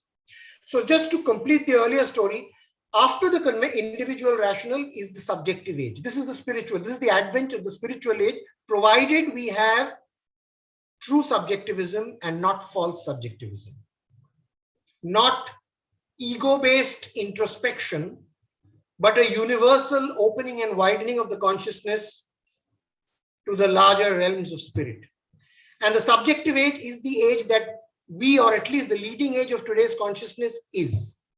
It is from the subjective age that we can actually move into a true spiritual age, and the true spiritualization of society can happen. In the subjective age, we go back on a broader frame of an intellectual development over 2 millennia. We go back and reclaim the intuitive power of human consciousness, but over a much stronger, wider, and a much more secure foundation. Which is why this discussion today is extremely pertinent, because man has today reached the end, or has hit the law of diminishing returns as far as the mental, individual, rational age of consciousness is concerned. He is going around in circles. So this is the time to reclaim the true subjectivism and to reclaim the hidden significance of the typological construction and stratification of society, symbolic of the divine dispensation for the individual and corporate existence of society in its totality. Now, what is the proof? One may ask, what is the proof that all four are required in a society? Well, what had happened? I would say, as he mentions in the Foundations of Indian Culture, that actually because of the nature of the inner journey that the Indian spirituality took through Buddhism, which rejected nature as a domain of suffering, and through the monistic Advaita philosophy, which rejected the operations of nature as some form of illusion, there was a renunciation of the vitality of life in some sense or form, and a renunciation of Shakti. And when you renounce Shakti, Shakti renounces you. So we find that one could say that the Kshatriya, the Kshatra Tej, and the Vaishya Tej took a kind of a backseat. And Indian society was only on two legs, of the Brahmin and the Shudra. And the hypothesis, this is the point that Ashish also made, there's a very strong hypothesis and a reason to suppose that a large part of the outer impoverishment of the Indian civilization and its susceptibility to attacks from outside was because of the erosion and desiccation of this vitality due to the withdrawal of Shakti. The totality of spirit, that was the vision of the Vedic symbolic, and then the intellectual, philosophical, Vedanta and the Upanishadic age as if took a back seat, and Indian civilization went through what it had to go through. Be that as it may, our task is a full reclamation of the power of spirit, of the spiritual intention in its totality, and revitalize all four aspects of the divine dispensation, both within society and within every individual. I and you need to discover and hone the faculty of knowledge as much as the faculty of the fighting spirit, as much as the faculty of reciprocity and mutuality and exchange, as much as the humility of unconditional service. And this we need to do not only within this life, but across lives. So if we take the whole rebirth principle, society, through its ossification and through its rigidification, has no locus standi to determine what my swabhava is. Not just the swabhava in this life, which leads to my swadharma, but the progression, the evolutionary soul progression of my swabhava across lives. In a previous life, typologically, I may have been through a warrior experience. And therefore, to complement the totality of my own self-development, I may need to go through a knowledge cycle in this life or in the first part of this life. You see, who can determine this? Can society have any clue about this? Not only not society, even the individual does not have a clue about it unless he or she begins to live in the inner self and reclaim the connection with the psychic being. Only when the whole truth and the purpose of his existence becomes clear to him. So Varna is a symbolic representation of a certain mode or a certain mix of gunas, to the point that Kundan mentioned. And this mix of gunas is a trajectory that every individual has to take in relational harmony and equilibrium with the rest of society, with other individuals like him, so that there is a holistic, harmonious progression and a harmonious interchange between individual development and social development. This is a very complex matter. This has to be determined from the inner law of the spirit and not through any outer convention, because the outer convention by its very nature is ill-equipped to even deal with this, to even understand this, let alone deal with it. The last point I'll make just for one more minute, one has to look at the inner significance and the outer form. And if one looks at the distinction between the inner significance of the four varnas and the outer form, one automatically gets a sense of interoperability and fluidity, right? If you look at the Brahmin, the outer form is what? Religious ministration, teaching, instruction. But what is the true inner significance?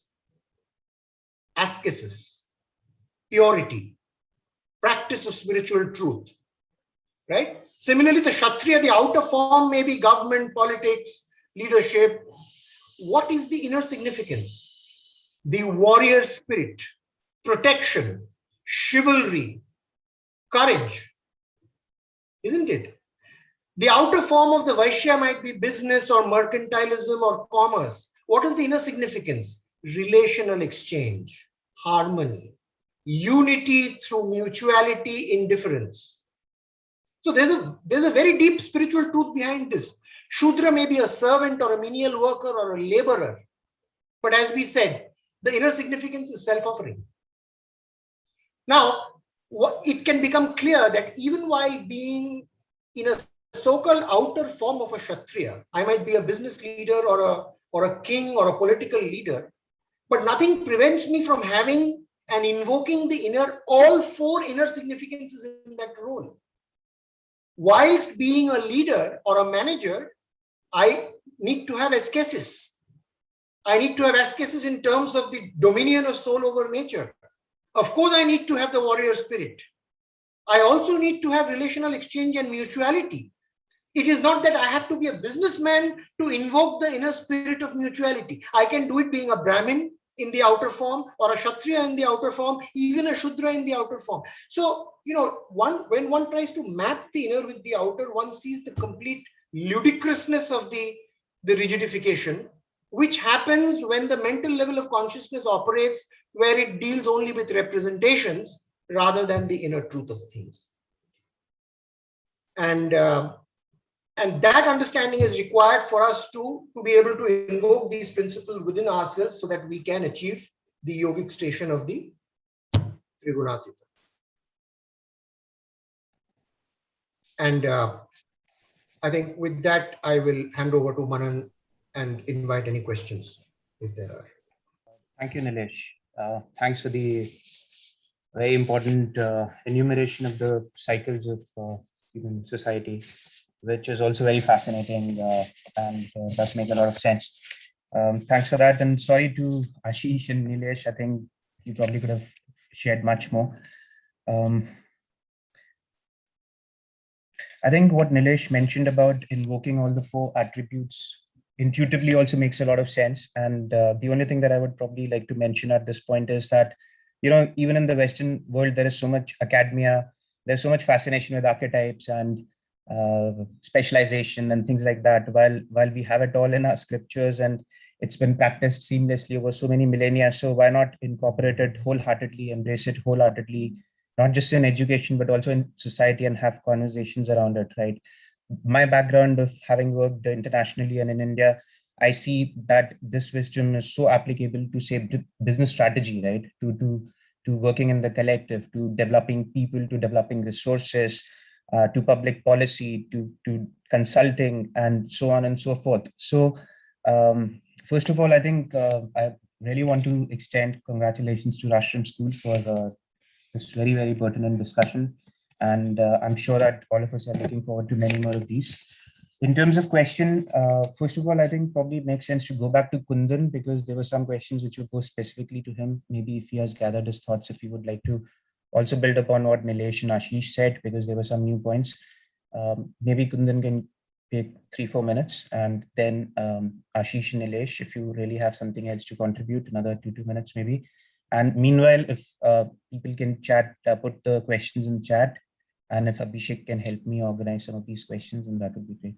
So over to you, Kundan. And what we'll do at the end is Abhishek will extend a vote of thanks, but we do have 20 minutes. So without wasting more time, over to you, Kundan. Thank you.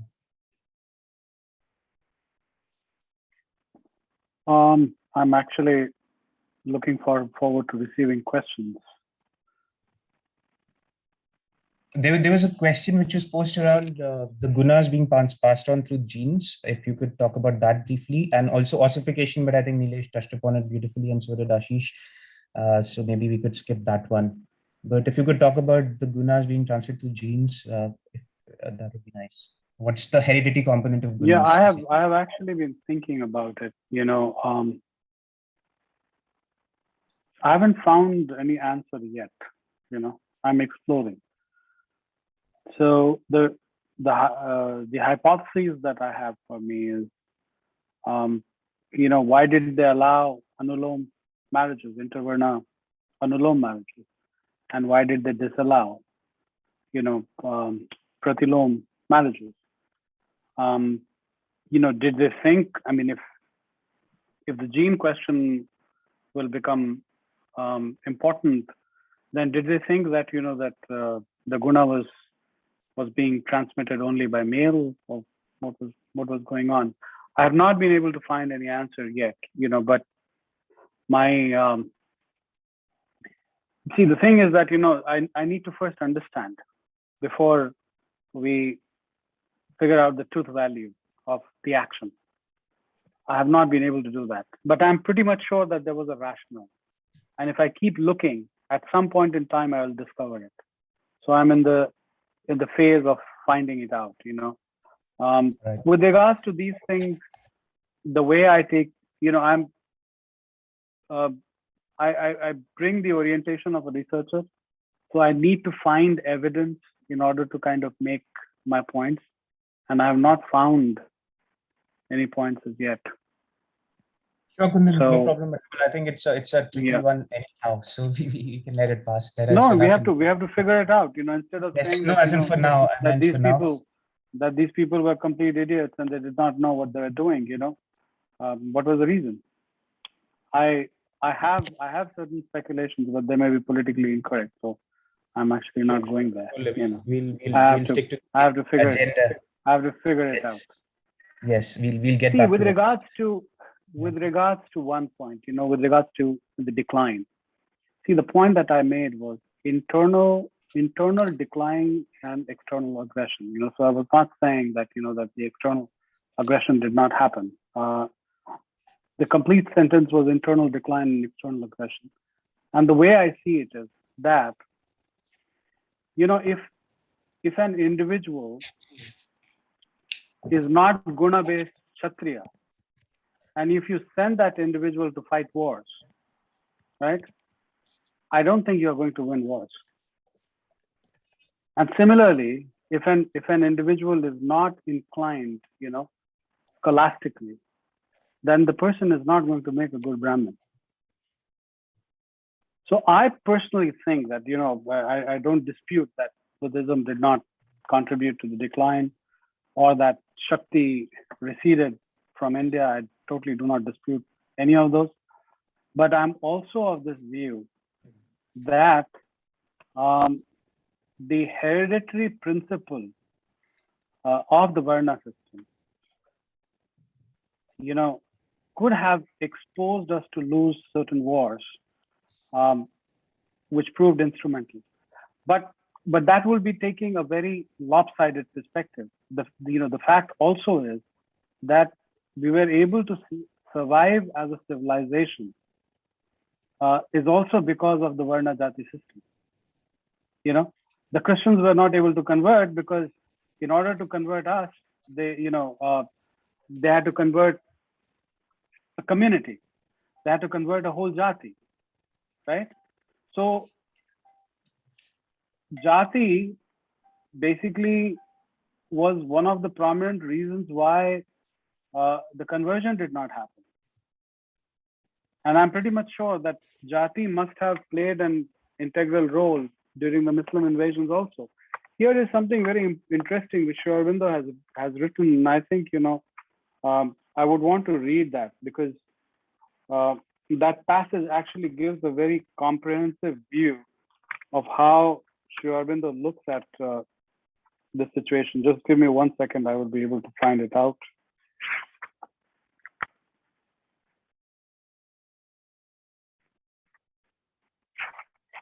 Or in the meantime, you can go to a different question and I will figure out that passage.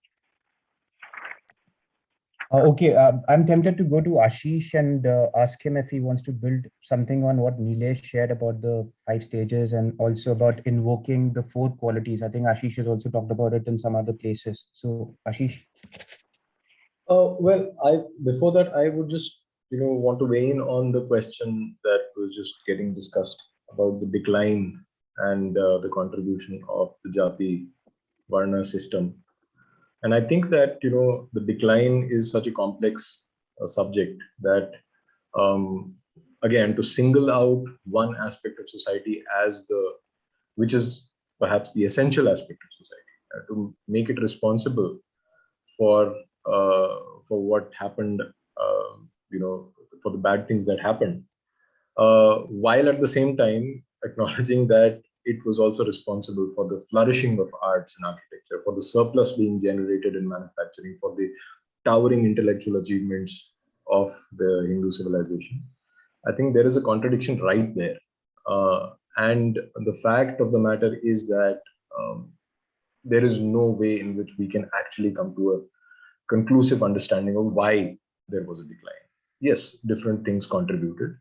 And I am inclined to believe that singling out caste is certainly not the right approach. About the 4 stages of humanity and the model that Sri Aurobindo has given, that is one part of Sri Aurobindo's writing that, to be very honest, has not appealed to me. I look at Sri Aurobindo from a very individualistic standpoint in terms of my own practice as a Hindu, in terms of understanding my own sadhana or puja, whatever. But the model that he has for humanity, I have had a look at it, but it hasn't appealed to me. So I wouldn't be in a position to really comment on that.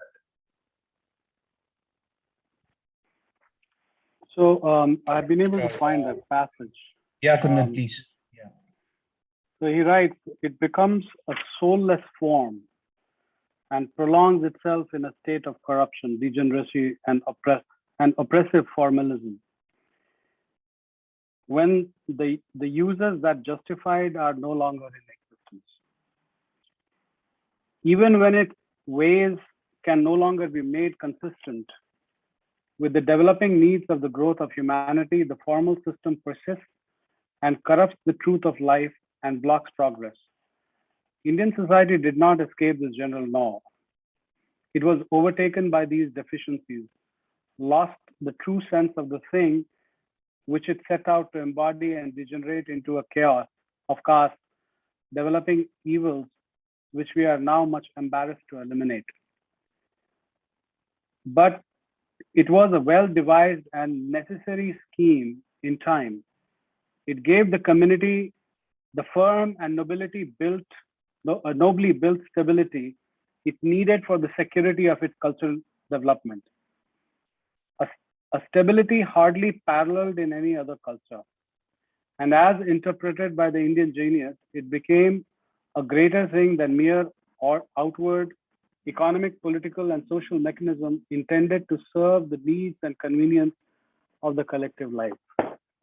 So, we can, from a logical standpoint, we can engage in an either or argument about it, but we can have a perspective which is both and.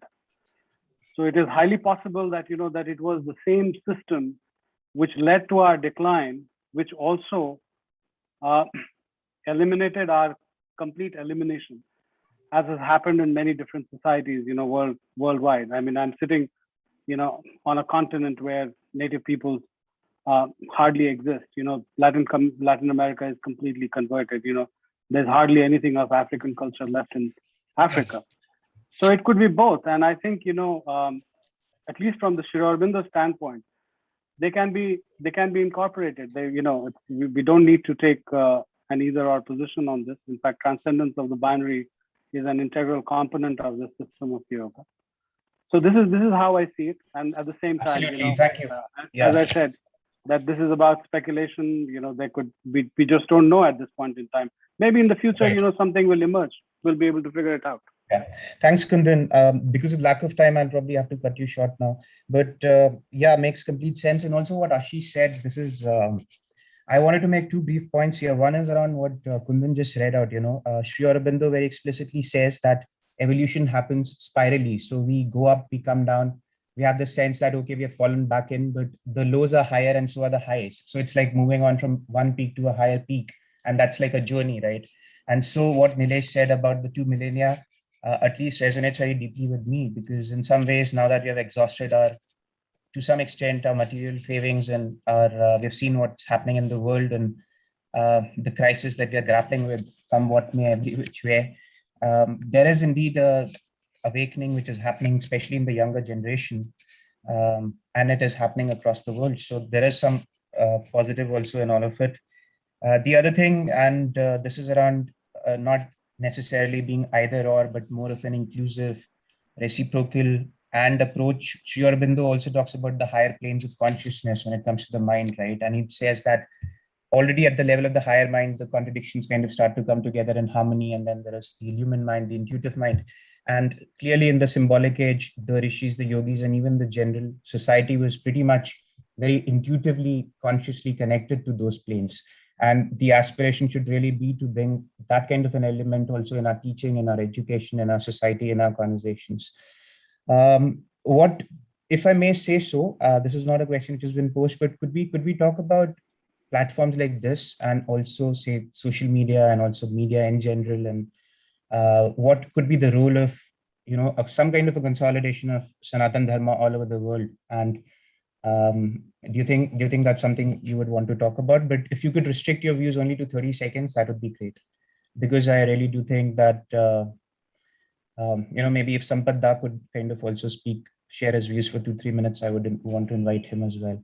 But would you want to share about the role of social media, this hyper-globalization? And clearly battle lines are drawn on multiple sides without elaborating on it. I think we all know what we're talking about. So Neelesh, could I pass it on to you first? Yeah, actually, before that question, there is an important thing that he has written in the Foundations of Indian Culture. As those of us who have read that book, we know that the last section of that book, he talks about the polity, right? I mean, after covering sculpture, architecture, he talks about polity. And there is a clear indication in his writing of the role of the Jati Dharma or the Jati Sangha in the governance of society. So it is clearly there, it has played a role in the whole movements of nature. And I quote, as with the Kula, I mean, before this, he gives different reasons of why the Jatis emerged as subdivisions of each of the Varnas, right? And there were different reasons for each of the 4 Varnas. But he eventually says, that as with the Kula, each caste has its own caste law and the rule of living and conduct called Jati Dharma, and its caste communal assembly called Jati Sangha. As the Indian polity in all its institutions was founded on a communal and not on an individualistic basis, the caste also counted in the political and administrative functioning of the kingdom. So there is a clear role. I mean, nature does not do anything which is completely pointless or useless. And I think Ashish mentioned the guild system, the whole guild framework of an association of merchants and traders to protect their own interests. These sorts of formations emerged from some kind of stratification. So it is not without any utility that a large part of the social and administrative resilience at the grassroots level of the Indian civilization was possible through this structure. To your question, Manan, yes, it is $1 million question and it has to be done. And because the age of the internet brings about a level of connectivity which supersedes and kind of transcends the limitation of physical proximity and distance. The very fact that we are having this conversation now and are able to do so with this level of functionality indicates that there's a role of internet to be played, not just in nature in the way it is being used today, but at a deeper level of connectivity. And and Sampath and I have shared some and discussed something, and maybe there is a forum in which we can discuss it. The answer is a big resounding yes. It can be done and it will be done.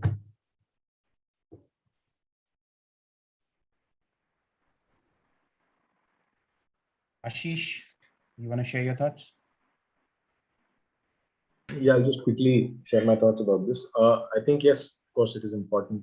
It is perhaps necessary for Sanatan Dharma to be spread all over the world. And in his Uttarpara speech, Sri Aurobindo made that absolutely clear, that what is known as nationalism is Sanatan Dharma and Sanatan Dharma is nationalism.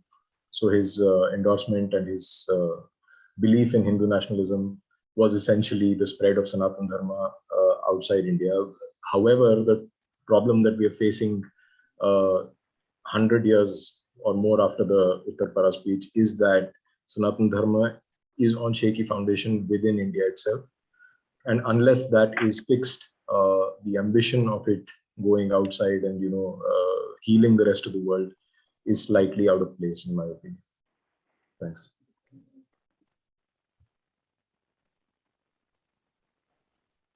Right. Short on time. There are some questions. Apologies. Probably we can answer them later. Maybe Abhishek can help out. Can I request Sampath Da to share his views, please? So thank you, Kundan, Ashish, and Neelesh for elaborating on certain aspects. And one thing which I wanted to mention here, and as a response to what Ashish said, that there are not much material with regard to this in Sri Aurobindo. So Sri Aurobindo speaks of the spiritualized society, and he talks in terms of the inner significance of these four powers, what Neelesh mentioned. And there's a specific writing by Sri Aurobindo called Sapta Chatushtaya. So in that, he speaks of the inner significances of these four Shaktis, four Tejas, Brahma Tejas, Kshatra Tejas, Vaishya Shakti, and Shudra Shakti. And his book, The Mother, like in the beginning, what I mentioned, the Maheshwari, Mahakali, Mahalakshmi, Mahasaraswati. And all these will be applicable when we contemplate more on the vision of Sri Aurobindo, a vision of that spiritualized society, the formation of the spiritualized society. And much of the issues connected with the present caste system and then linking it with the original idea of Varna and Jati will have a greater solution when we contemplate on these inner significances.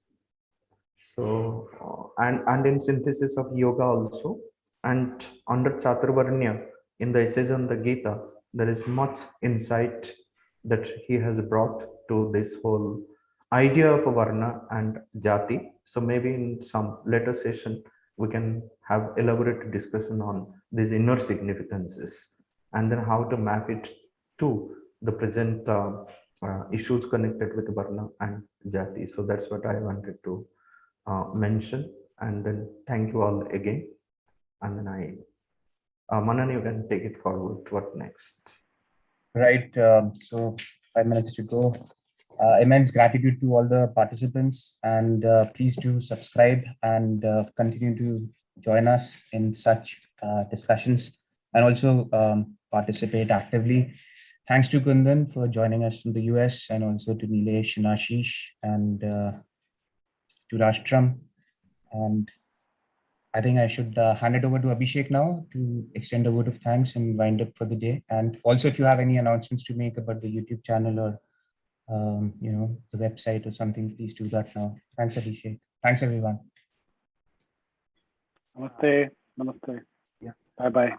Just a second, sir, if you would stay. Oh, sorry. Yeah, I'll just extend Sorry, a word Abhishek. of Sorry about that. So thank you, Manan, for this wonderful moderation, and thank you, Ashish sir. I think we have connected virtually, but this is our social media, but this is the first time we are meeting face to face over webinar. And thank you for so wonderfully putting the social, economical, and spiritual aspects of the Jati.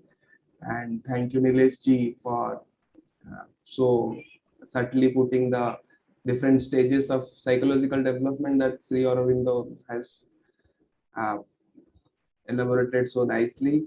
Thank you, Dr. Kundan Singh ji, for touching upon many parts of Varna, Jati, and how the Western academia and the modernity is attacking us since few centuries. The purpose of this webinar has been the defense of Indian culture, and we at Rashtram are running a 1-year course on Sri Aurobindo coinciding with the 150th birth anniversary, and currently the module that is running and only one lecture has been completed is the foundations of Indian culture. I would request all the members who are in the webinar to please go to rashtram.org and check out the course and do subscribe if you like for the fourth module, the foundations of Indian culture. Thank you again, Mananji, for taking out your time, and thanks others for so wonderfully moderating the first session. And at last, I thank Sampath sir for this wonderful idea and for this wonderful and bringing so many erudite scholars in one platform. We'll meet again in Vaicariki 2 with a new topic, contextualizing Sri Aurobindo in a new topic. Namaste to everyone. Probably we can have a minute of silence and then wind up. Yeah. We'll have a minute of silence and then we can wind up.